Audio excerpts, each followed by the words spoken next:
자, 부엉이들, 요즘 한국에서 지어지는 초고층 아파트를 보면 정말 신기하다는 생각해본 적 없어요? 어떻게 저렇게 높은 건물을 지을 수 있는 거지? 도대체 건물을 어떻게 지었길래 몇십 년 동안 튼튼하게 딱 버티고 있는 걸까? 우리 인류는 아파트뿐만 아니라 부르즈 칼리파 같은 초고층 건물도 뚝딱뚝딱 지어내고 오페라 하우스 같이 마치 하나의 예술 작품을 빚어내기도 해요. 이게 도대체 어떻게 가능한 걸까요? 이것은 바로 인류가 개발한 최고의 재료, 토목 건축의 쌀이라고 불리는 콘크리트 덕분이에요. 만약에 콘크리트가 없었다면 우리가 살고 있는 아파트도, 우리가 일하는 공간, 외식하는 장소 등등 모든 공간이 탄생하지 못했을 거예요. 수많은 사람들이 한 도시에 모여 살지도 못했을 거고요. 자, 오늘 영상에서는 현대 건축의 역사를 완전히 바꿔버린 콘크리트에 대해서 자세히 알아볼 겁니다. 콘크리트 하면 아마 우리 대부분의 부엉이들은 현대 건축 재료로 알고 있을 거예요. 그런데 콘크리트의 역사는 의외로 정말 오래됐어요. 이건 고대 로마의 역사만 살펴봐도 알 수 있는 사실인데요. 서기 125년 하드리아누스 황제는 고대 로마 신들에게 바치는 신전으로 판테온을 건설했어요. 이 판테온이 지어진 지는 벌써 1900년이나 지났는데 이제는 거의 2000년이나 되어간다고는 믿겨지지 않을 정도로 그 상태가 정말 잘 보존돼 있어요. 심지어는 모든 고대 로마 건축물 가운데서도 가장 보존이 잘 되어 있는 건 물론이고 전 세계를 통틀어서도 보존 상태가 가장 좋은 건축물이라고 평가받고 있어요. 그 비결이 도대체 뭘까요? 그 비결은 바로 고대 로마인들이 판테온을 건설할 때 콘크리트를 사용했다는 거예요. 고대 로마인들은 기원전 300년 전부터 콘크리트를 건축 재료로 사용했다고 기록돼 있어요. 먼저 고대 로마인들은 화산재 포졸라나, 석회, 그리고 화산암 등을 섞은 다음에 물을 부어서 콘크리트를 만들었어요. 그 중에 포졸라나라는 재료는 콘크리트가 다 굳었을 때 공기 하나 들어가지 않을 정도로 미세한 틈까지 다 막아버려서 수분도 막고 염분이 침투하는 것도 막았다고 해요. 이게 어느 정도로 효율적인 공법이었냐 하면 고대 로마인들이 콘크리트로 만든 건축물은 무려 2000년이나 바닷물에 잠겨 있다고 해도 부식되지 않는다는 연구 결과가 있을 정도예요. 게다가 고대 로마인들은 말의 꼬리, 즉 말총을 콘크리트에다가 같이 넣어서 인장 강도, 그러니까 잡아당기는 힘에 버티는 강도까지 보완했다고 해요. 일반 콘크리트에 비해서 가볍기까지 하죠. 덕분에 고대 로마 때 지어진 건축물들은 지금 지어지는 건축물들하고 비교해봐도 상당한 내구성을 갖고 있고요. 약 2000년이 지난 지금까지도 그 형태를 그대로 유지할 수 있었어요. 게다가 지진 같은 자연재해가 아닌 이상해야 대대적인 보수도 거의 한 적이 없다고 하죠. 자, 어때요? 콘크리트가 생각보다 정말 오래전부터 쓰였다는 사실이 정말 놀랍죠? 만약에 고대 로마인들이 이 콘크리트를 사용하지 않았다면 우리는 로마에 있는 판테온, 콜로세움 등등 많은 문화유산들을 구경조차 못했을 거예요. 게다가 지금의 이탈리아는 매년 로마에 방문하는 관광객만 3천만 명은 된다고 하니까 고대 로마인이 지은 이 아름다운 건축물들이 지금의 이탈리아를 먹여 살리고 있다고 봐도 무방하겠네요. 자, 어때요? 2000년 전에 콘크리트로 지은 건물이 이렇게나 튼튼하다고 하니까 정말 믿음직하죠? 자, 그렇다면 한국에서의 콘크리트 역사는 어떨까요? 일단 콘크리트는 한국의 건축, 토목 역사에서도 정말 중요한 자리를 차지해요. 일단 한국은 개화기 시기부터 콘크리트로 지어진 건축물들이 들어서기 시작했는데요. 사실 해방 전까지는 일본 기업들이 한국에 들어와서 콘크리트로 건축물을 지었다고 해요. 그래서 딱히 한국인에게는 기회가 없었죠. 그리고 1945년 해방 직후 이제 경제발전 좀 해볼까? 그런데 얼마 안 가서 6.25 전쟁이 터져버렸죠. 전쟁이 다 끝나고 나서는 기반시설은 다 박살나버리고 남북으로 갈라져 버렸어요. 게다가 중요한 기반시설들은 그 당시까지만 해도 대부분 북쪽에 있었다고 하죠. 경제발전 시작해야 되는데 기름도 안 나고 광물도 별로 없고 기반시설은 다 작살났어. 게다가 중요한 건 전부 다 북쪽에 있다니 이거 큰일이구만. 그런데 정말 다행스럽게도 남한에 의외로 석회암은 많았다고 해요. 그래서 대한민국 정부는 이렇게 생각했죠. 석회암이 많아? 그걸 활용하면 되겠네. 어차피 남한 건물들도 전부 다 전쟁통에 다 박살났고 어차피 새로 지어야 되니까 국가 차원에서 건축, 토목 분야를 밀어주자고. 자, 전쟁 직후에 필요한 게 뭐 한두 개겠어요?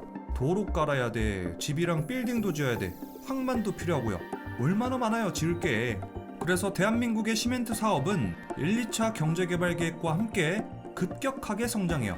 게다가 1993년에는 인구수도 워낙에 급증하고 또 서울, 수도권으로 사람들이 많이들 몰려오니까 이런 정책까지 나오죠. 주택 200만 호를 건설하겠습니다.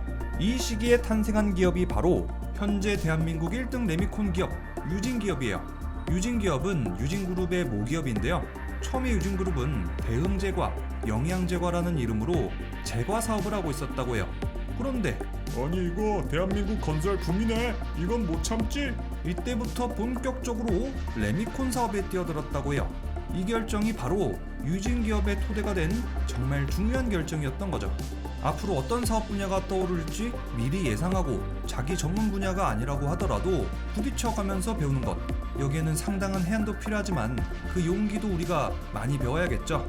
자, 어쨌든 1984년 유진기업은 레미콘 사업을 본격적으로 시작하고요. 1985년에는 인천에다가 첫 레미콘 공장을 설립해요. 레미콘이 뭐냐고요? 시멘트, 물, 골재 등을 막 섞어주면 콘크리트가 돼요. 이렇게 만든 콘크리트를 가지고 틀에 부어주면 단단하게 굳으면서 모양이 잡히는 거예요. 그런데 공사 현장에서는 콘크리트 재료를 섞은 다음에 틀을 붓는 식으로 공사를 하지 않아요. 그 대신에 레미콘 공장에서 미리 콘크리트를 다 만든 다음에 그 콘크리트를 믹서 트럭에 실어요. 그 다음에 믹서 트럭이 공사 현장까지 이동한 다음에 콘크리트를 공사 현장에 바로 콸콸콸 붓는 거예요. 자, 그래서 미리 섞어놓은 콘크리트를 줄여서 레미콘이라고 하는 거예요. 유진기업이 바로 대한민국 부동의 레미콘 1위 기업인 거고요. 그리고 우리 부엉이들, 이렇게 바나나 우유통처럼 생긴 거 계속 돌아가고 있는 거 싣고 다니는 차 많이들 보셨죠? 이 차량을 믹서 트럭이라고 해요. 이 바나나 우유통 안에는 레미콘이 들어있는데요. 공사 현장까지 이동하는 동안에 레미콘이 굳어버리면 안 되니까 계속 저렇게 도는 거예요. 그 다음 공사 현장에 도착해서 바로 레미콘을 부어버리는 거고요. 자, 이렇게 건설 현장에다가 레미콘을 사용하는 이유로는 크게 두 가지가 있어요. 첫 번째, 사람이 직접 콘크리트 재료를 섞는 것보다 레미콘 공장에서 섞는 게 배합이 더 정확하다 보니까 품질이 훨씬 좋아요. 그리고 두 번째, 레미콘 공장에서 재료들을 대량으로 다 섞은 다음에 믹서 트럭에 싣고 공사 현장에 도착해서 바로 콸콸콸 쏟아버리는 게 훨씬 효율적이기 때문이에요. 자, 그럼 지금부터는 유진기업이 보유하고 있는 레미콘 기술을 살펴볼 거예요. 유진기업은 국내 1위 레미콘 기업인 만큼 수많은 레미콘을 연구, 개발하고 있는데요. 그 중에 가장 이목을 끄는 건 바로 지구를 지키는 친환경 레미콘이에요. 진심으로 환경을 생각하는 유진기업은 지속가능한 레미콘을 생산하기 위해서 많은 노력을 해왔는데요. 그 중에서 유진기업은 레미콘 생산 과정에서 최대한 탄소 배출량을 줄이기 위해서 노력해왔어요. 유진기업은 레미콘 총 72개 규격에 대해서 환경부의 환경성적 표지 인증을 받았고요. 그 중에 11개는 동종 제품보다 탄소 배출량이 더 적은 저탄소 제품 인증을 받았어요. 또 유진기업은 동종의 다른 기업보다도 먼저 친환경 제품 개발을 추진해 왔고요. 또 적극적으로 시장에 확산시켜 왔어요. 자, 이러한 친환경 인증은 지구에도 좋지만 소비자에게도 좋아요. 결국 레미콘의 최종 소비자는 누구겠어요? 건설사와 건축주죠. 만약에 우리가 환경성적 표지 제품을 사용하게 되면 등급별로 취득세와 재산세가 최대 10% 줄어들고요. 건축 기준도 완화되는 혜택을 받을 수 있어요. 건축주 입장에선 환경도 지키고 돈도 아끼는 거죠. 유진기업은 지금도 친환경 레미콘을 개발 중이에요. 지속가능한 레미콘 생산에 진심인 기업인 거죠. 유진기업은 순환골재 콘크리트 기술도 보유하고 있어요. 자, 예를 들어서 한 40년 전에 지은 아파트를 갖다가 다 부숴버린다고 쳐요. 이때 다 때려 부순 자네들을 어떻게 해요? 철근만 쏙 빼가지고 나머지 콘크리트는 전부 다 폐기 처분한단 말이에요. 그런데 이게 전부 다 환경 파괴하는 거고 돈도 많이 나가는 거예요. 그런데 유진기업은 이 폐콘크리트를 갖다가 재활용하면 어떨까 생각한 거예요. 폐콘크리트를 가져다가 파쇄하고 선별해내면 이제 그 속에 들어있는 모래, 자갈, 돌과 같은 골재가 나오는데 이 골재를 다시 사용한다는 거죠. 자, 이것을 바로 순환골재 콘크리트라고 해요. 사실 토목 건축에 필요한 천연골재의 양은 정말 상당하다고 해요. 국토교통부에 따르면 매년 건설공사 등에 사용되는 골재가 무려 2억 세제곱미터 이상으로 추산된다고 해요. 이걸 다 어디서 가져와요? 전국 팔도의 강, 바다, 산에서 캐내와야 되잖아요. 그 과정에서 일어나는 환경 파괴도 장난 아니고요. 또 비용도 많이 든단 말이죠. 그리고 요즘에는 천연골재의 양이 무한하지도 않아요. 이 골재의 양이 많이 줄어서 걱정이라고 하더라고요. 그래서 요즘은 순환골재가 주목받고 있어요. 순환골재를 사용하면 비용도 기존의 것보다 60%로 아낄 수 있고요. 또 그만큼 우리나라의 환경을 지킬 수 있겠죠. 또 마찬가지로 순환골재 콘크리트를 사용하면 혜택도 있어요. 용적률을 최대 15%까지 높일 수 있고요. 건축물의 높이 제한도 최대 15%까지 완화할 수 있어요. 가격도 저렴해, 인센티브도 있어. 게다가 품질도 동일하고 환경까지 지킬 수 있어. 일석사조 효과라면 이거 안 쓰면 바보겠죠? 유진기업은 친환경 레미콘뿐만이 아니라 여러 가지 다양한 콘크리트도 생산해내요. 자, 그 중에 한 가지를 소개해 드릴게요. 보통 콘크리트 하면 절대로 물이나 공기가 안 통할 거라고 생각하잖아요. 그런데 물과 공기가 잘 통하도록 만든 콘크리트가 있어요. 바로 유진기업이 생산하는 투수 콘크리트예요. 투수 콘크리트는 물과 공기가 잘 통과할 수 있게 콘크리트 속에 비어있는 구멍들이 연속적으로 엄청 많다고 해요. 이 사이사이에 물과 공기가 들어가는 거죠. 아니 근데 구멍이 많으면 안 튼튼한 거 아니야? 그런데 진짜 신기한 게 구멍이 많으면서도 단단하게 만드는 게 또 기술이라고 해요. 균일한 입자 크기의 골재를 사용해서 많은 공극을 만들고 시멘트에 대한 물의 비율을 최소화해서 강도도 확보했다고 하죠. 또 배합 과정도 아주 세심하게 진행된다고 해요.